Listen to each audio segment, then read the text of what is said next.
This video tutorial is all about how to create dynamic shoulder stability with inside circles.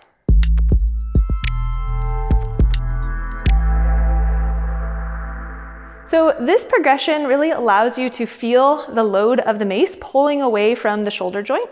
So I recommend starting with the lighter mace and choking up at first, and then as you become more competent with the mace and you feel strong, you have good grip conformation, good grip strength, you can start to choke down closer to the handle. So I'm gonna start just kind of halfway between the mid grip and the end of the handle.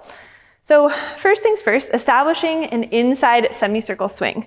So you'll notice in this semicircle swing, I'm letting my shoulder rotate back as the mace comes across the body. In some variations of semicircle swings, you might stay here, but in this variation, I really want to emphasize yaw. And then eventually, as the mace travels up to about the same height as the shoulder, I bring the mace into a side flag position, and then this opposite arm comes into shoulder pack. Semicircle swing rotation, catch, eye gaze stays on the mace. Cast, semicircle swing, and catch. First progression.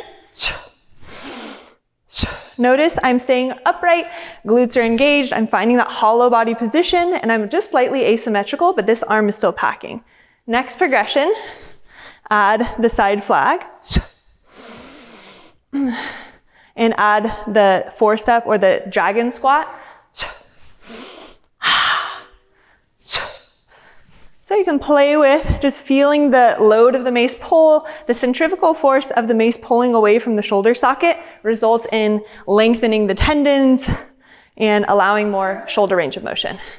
Next progression, you can dip the mace into back position, unsheath the mace, modified side flag, full side flag, side swing, or semicircle swing, dip the mace,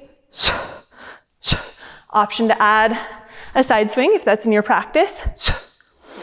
Option to go straight into a full side flag.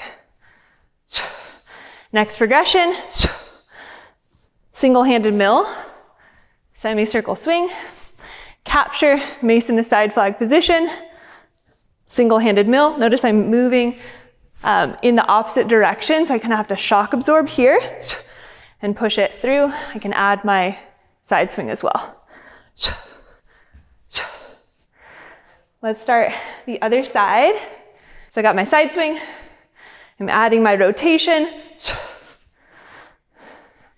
Capture, angle, shoulder pack, connecting my trifecta here.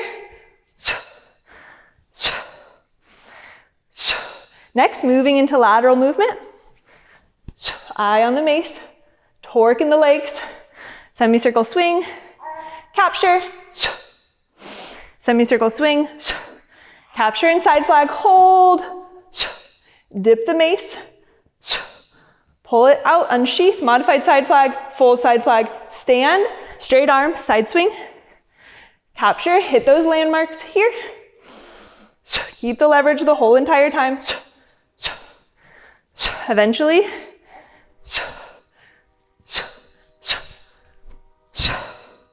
this takes a lot of focus, especially as you move in your undominant hand.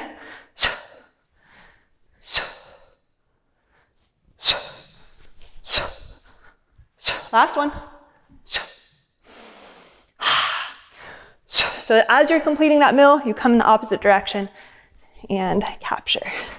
Style points, add some flair, integrate it into flow. Moving forward and back. Just really working on the proprioceptive awareness of your mace moving through space. And of course, drilling the basics again and again in order to get there. Hopefully you took a little something away from this tutorial. I look forward to seeing you in the Flowshala virtual studio. And if you're interested in the Steel Mace Vinyasa 100-hour teacher training, you know where to find me.